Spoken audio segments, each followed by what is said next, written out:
Gracias. Y pasaste de dirigir vídeos musicales a largometraje de ficción con Siesta, ¿no?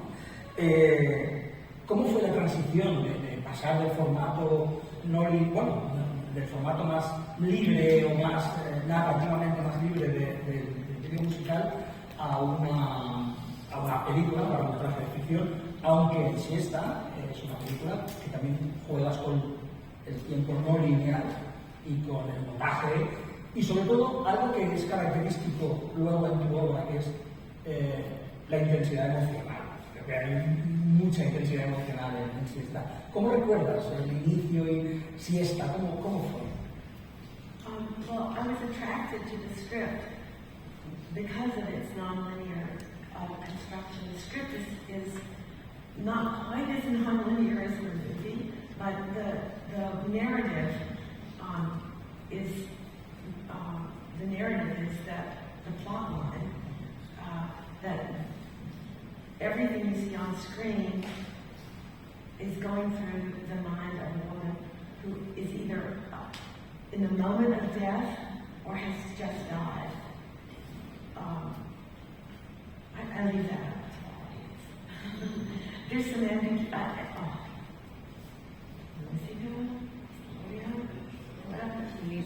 Ambivalence and ambiguity, not ambivalence, ambiguity. I think I really enjoy movies that leave some of the storytelling to the audience and allow the audience to bring their own personal, emotional needs or questions to the narrative and allow the narrative to answer those questions in an individual way. I always try to do that in my music videos. Not to put too hard of an interpretation on a song, so that because songs mean different things to different people, and there's an emotion there of passion or joy or silliness or whatever the emotion of the song is, but it means different things to different people. So I felt like Siesta, the story and the script, I felt like it was a film that would allow me to explore these things that I had been exploring in music videos, in paintings, but in the form of a feature. I actually picked up the script in Annie Lennox's dressing room. Someone had sent it to her to star in, and she wasn't interested in starring in it, but I fell in love with the script while I was waiting for Annie to get her makeup done or something. Donna wants to say something. Sorry, dear. Bueno, voy a hacer también mi comentario. Yo creo que Siesta es una película que es única y que se mantiene única todavía a día de hoy. Yo creo que, bueno, es lo que llamamos, o lo que se puede llamar una cult movie, que es una película que tiene culto para determinados públicos, y creo que podemos verla, no sé cuándo, pero creo que está programada, no sé qué día exactamente. Hoy, ¿verdad? Después de sí. Después, pues, bueno, ahí está, Siesta para los que la queráis ver, es muy recomendable. Bueno, vamos rápido porque tenemos, y creo que muchos del público asistente quiere que lleguemos al momento de Sematary, al momento Cimitero de animales, cuando me dice, digamos.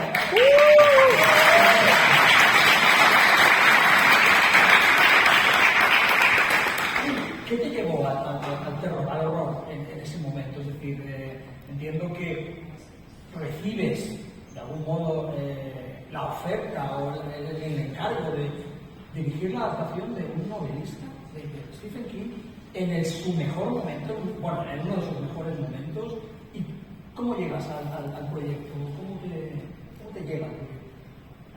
Well, I was, at that time, people were starting to be interested in me as a director, and I had an agent, and she was anxious for me to do another film, and she'd been sending me scripts, and when she sent me to see, when she sent at Cimitero, I was in the, I think I was in the,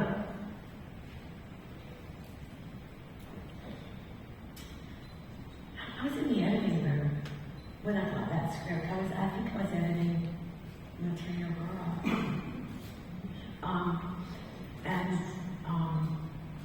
I thought, I love Stephen King. I had read all his books, well, maybe not all of them, but you have to stay up all night if you're going to read all of his books. He's a very hard worker. Pet Cemetery it's a horrific story, and it has terror and the supernatural is invoked, but it's not really. It's also a drama. It's also a movie about a family. It's about grief. It's about obsession. And at a certain point, I realized that it was a very natural progression from Siesta to Pet Sematary, because both movies are about obsession and about the unhealthy obsession of not letting go of someone you love when they die, because you have to. That's the way the universe works. If you don't let go of them, or they don't let go of you, you'll be haunted for the rest of your life. You have to find a way to live with their spirit and their presence without it destroying your life. And so I thought, bingo. And then Stephen King gave me the job. He had approval over the director, and we met, and we were, I think he understood how much I loved and respected his work, and that I didn't want to change this book or make, come in, I'm the director, I like the story, I need to move this, and this character needs a different arc, and that this character should be this, and because sometimes, when you adapt a novel to the screen, you do have to change things in order to make it work. But I didn't think that was necessary here, and I didn't want to do it. And I think that also was one of the reasons that we got along so well, because he knew that I felt that way, and that I was going to do everything I could to respect his work and make it into a movie. ¿Es cierto que tuvisteis que rodar en Maine por contrato? Es decir, porque el autor estipuló que había que rodar en los escenarios, en las localizaciones, en location, en Maine. Sí. Es cierto, o sea, rodasteis en Maine por eso, por...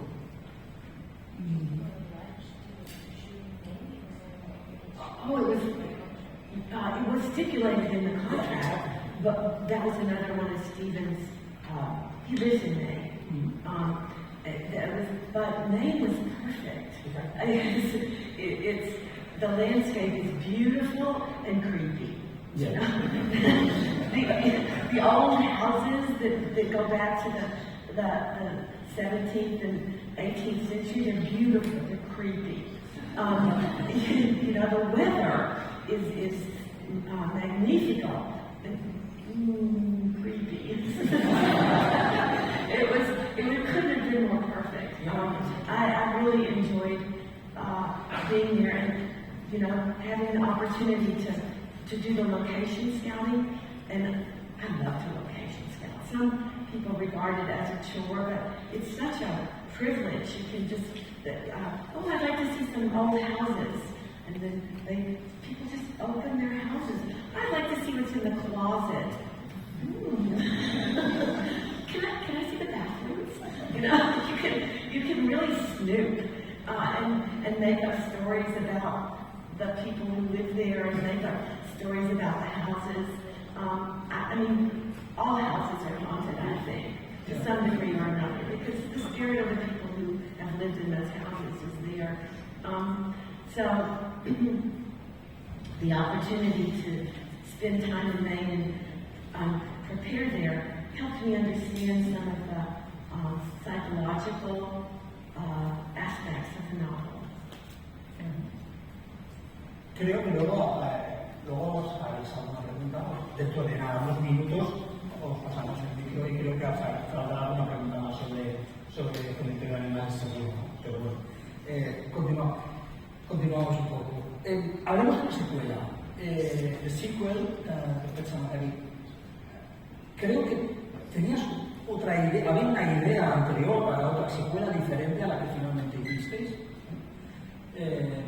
¿Y cómo recuerdas la secuela? Porque hay cambios en el tono de la película, es una película.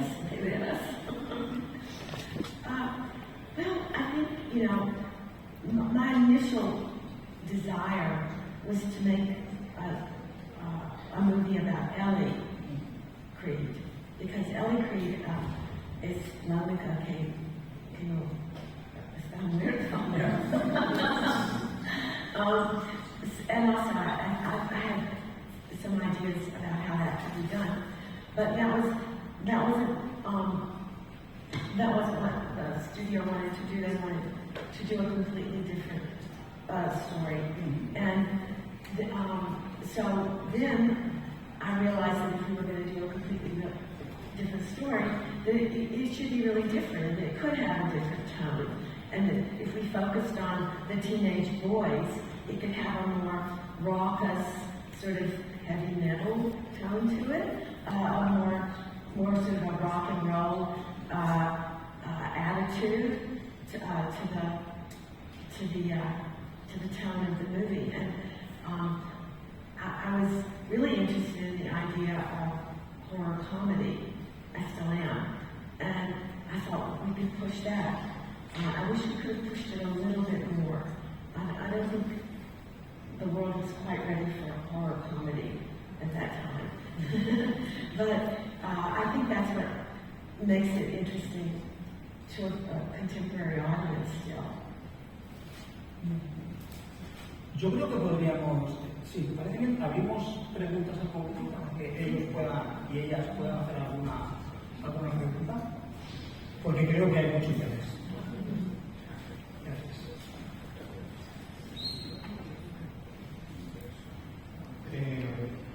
Antes que nada, muchas gracias por estar aquí. Es fantástico poder escuchar todas estas anécdotas. Quería hacer dos preguntas. Una, ya que estamos en Women in Fan, precisamente con el Cementerio de Animales, su nombre pues encontró un grupo de mujeres en el género de terror, o en películas de terror, de acción. Gustaría saber qué piensa al respecto, y también pues, me gustaría preguntarle por el trabajo con Fred Wayne en la película. Okay, I think I understood most of that. It just never occurred to me that a woman couldn't direct a horror movie. Why not? Women go through all sorts of horrible things, just like men do. It's the same horrible world, you know? It's the same spirit ghosts that are out there. I never saw it as an issue. Yes, we see things from different perspectives, but people see things from different perspectives. People, women, one woman will see something from a different perspective than another woman. I just didn't see it as a problem. Other people have seen it as a problem, and that's the problem. It's not a problem. No hay problema.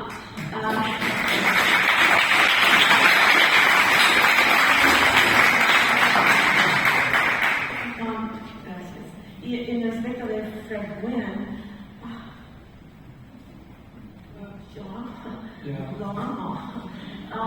he was a wonderful man and an extraordinary talent. He was, because I was still I was very new director. It was very early in my career. And I shot a lot of film. Rodando mucho. Celluloid. Película en cámara, boys, I did not have so much experience directing actors. And Fred was a really talented professional actor, and I learned so much from his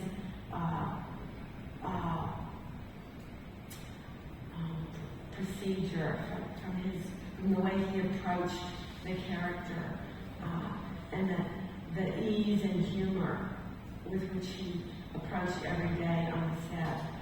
Usually starting out by being very, very grouchy, that he had to get up so early because his hair, he was really a very young man when he died, unfortunately, and when we shot the movie, his hair was dark.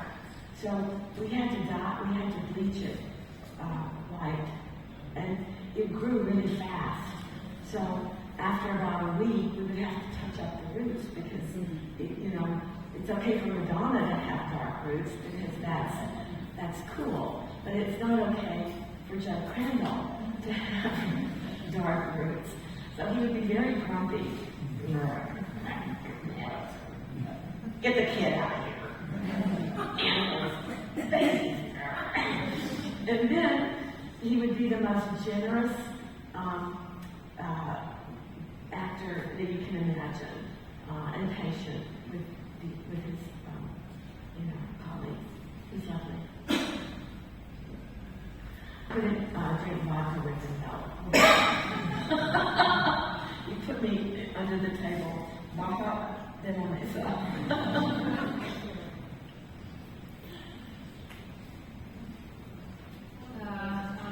Hola.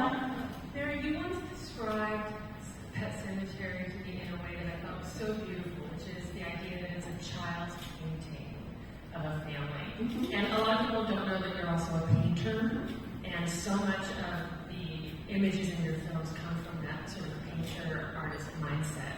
I just really love to hear you describe that again in terms of the child's painting, because I thought it was so beautiful and made the movie just kind of all make sense. Okay, and thank you for coming, Heidi. I feel such support from my friends always. Friends are so important in Geneva. Okay, well, when I read the script the first time, and this is something that I definitely used when I had my job interview with Paramount, is that I did see the whole. One reason I love the script is because the whole story is kind of there, like a child's painting book, where there's a house in the background, and there's a father, a mother, a sister, a brother, and a pet, and a cat. And they're all sort of standing in front of the house with the sun and the sky and the road in front of the house. And I mean, that's kind of a sweet image, but it's no accident that you very often see children's drawings in horror films. You guess? Now we're thinking about that? You do. Because they're also kind of terrifying children's drawings in their beautiful simplicity. And you, for a moment, you see inside the mind of a child whose consciousness is slowly coming into focus. Is that what I said? Something like that.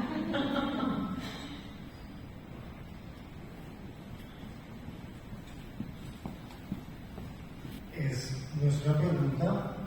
Nosotros tenemos una película zombie ahorita, en el Coming Soon, y hay una escena en nuestra película en donde hay un gato que es una referencia. Yo no tenía ni idea que te ibas a estar acá, hicimos la película hace años. Y tenemos una referencia al gato de Ted, que es atropellado por el carro en nuestra película. Así que para mí es una alegría enorme seguir despertando animales muertos y otros zombies. Muchas gracias por inspirar cosas en todas partes del mundo.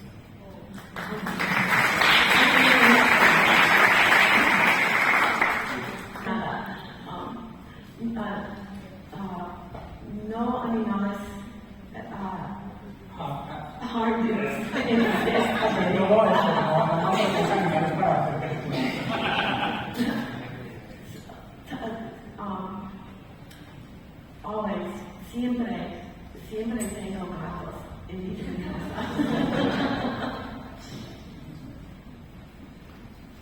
Absolutely love your work. I wanted to ask, being a female filmmaker in such a diverse genre, from music video to also horror and other pieces you've done with surrealism, can you please tell me what was the biggest challenge being a female filmmaker in your time, and then how you've seen it progress, whether it changed or whether it stayed the same? Kind of give me your thoughts on that, please. Well, I think the biggest obstacle that I had to overcome, and I, quite frankly, didn't quite overcome it, is that women, or I was hired to direct a movie, and women were slowly being, okay, women can be directors, they can be cinematographers, but there's a big resistance in Hollywood to giving the bigger projects to women. Okay, let's let the girls do a small movie. Women can spend money. What's the matter with giving us some real money?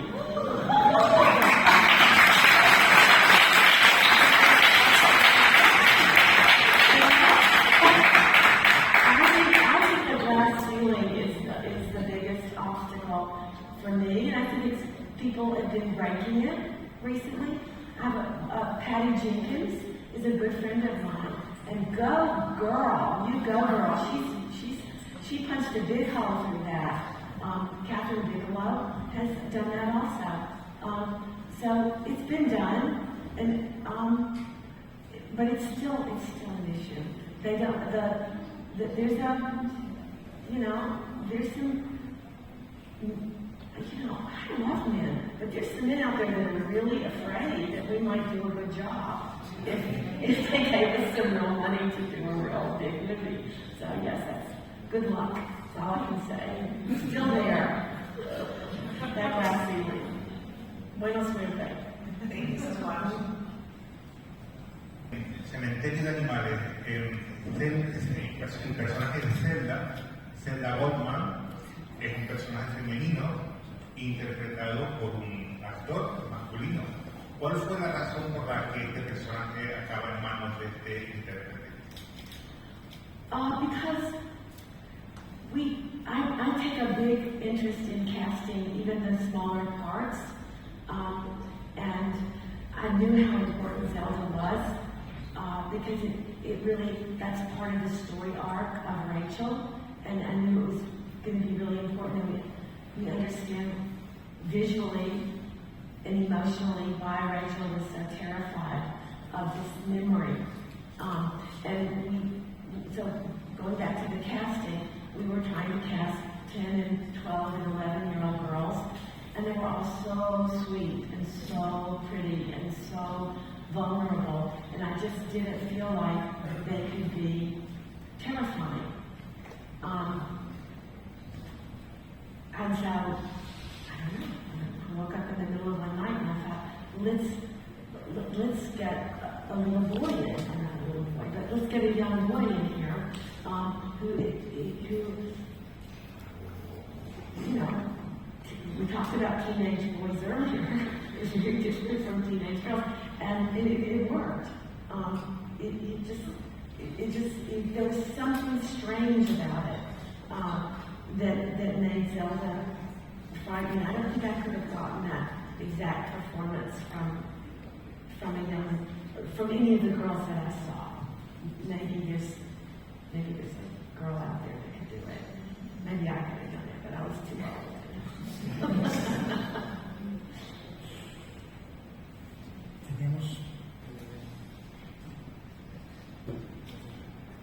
Hello. First of all, thank you for being here and giving us this meeting. This is my first question, but he's a little bit flustered, so I'll ask it if he's polite.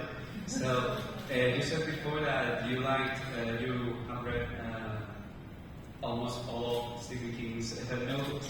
But if you have the chance to adapt another one, which one would it be?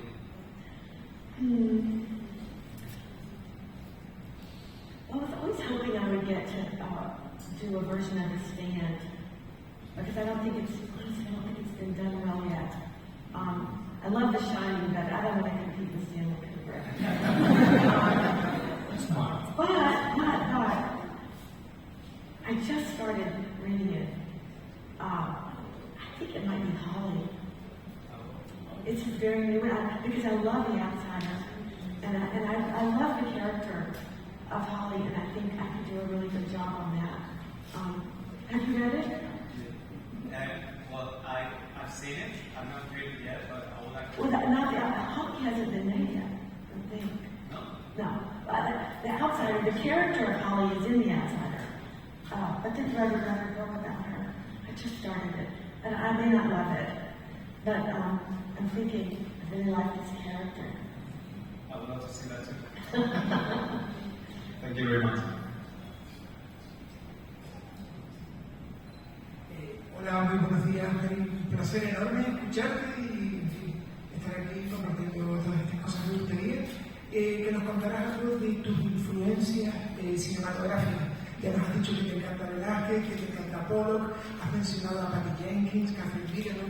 Me gustaría saber si tienes alguna referencia en el cine clásico, en tu cine contemporáneo, en el cine actual, alguna referencia cinematográfica de algún director, algunos directores, que te gusten mucho y que, bueno, que te hayan inspirado para tu trabajo. Muchísimas gracias.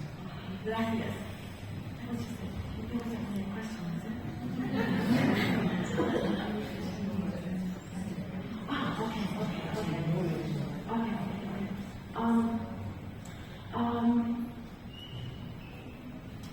Well, I was talking to someone from the press yesterday who asked me, who's Italian, and he asked me what my influences were from Italy, Italian cinema, and I immediately said aver, diretto, and Fellini. And he said, well, but I'm in horror. And I couldn't think of it. He said, well, what about Dario? Yeah, what about Dario Argento? And oh, yes, Dario Argento. But I think, a lot of my influences are kind of oblique. They're not like specifically, oh, I was influenced by this horror movie. It's more I was influenced by this way of looking at narrative. So it's hard to say. I mean, Fellini was definitely an early influence, but so was Wim Wenders, and so was Hotel. I mean, so was Now, who directed the very first Dracula. I mean, I really love movies, and I love imagery, and so I have so many influences that it's difficult to, I mean, Roger Deakins is one of my favorite cinematographers. The Coen brothers, I love their, let's go from the Now to the Coen brothers. I mean, how scattered can I possibly be with my influences? ¿Te gusta el terror en televisión? Es decir, ¿crees que la televisión, el TV show, es un buen medio para todo? Oh, creo que sí. I was just talking about The Outsider. It's really scary. And the Chernobyl series, did anyone of you see that? That was terrifying. I think there's many reasons why well-done series are very well suited to horror. I think the fact that as we began this encounter talking about an ambivalent ending, where the audience can project their own feelings or desires into what happens next, or what happens to the characters.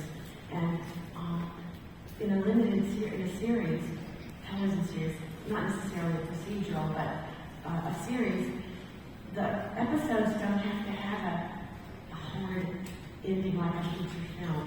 A feature film has to have a beginning, a middle, and an end. And most people that finance a feature film, they want a hard ending. They live happily ever after. well, you know, maybe there's some bad things that are going to happen, but for right now, this is they're going to be happily married. The ghost, the demon has been banished. He's gone. And with a series, you don't really have to do that because you know there's going to be the next episode. You leave the door open a lot wider at the end of an episode than you do at the end of a film. You're allowed to leave it open. So I think, you know, leaving that door open in a horror movie is, to me, it's more frightening than closing it. Because things can come out on the door. Thank you very much.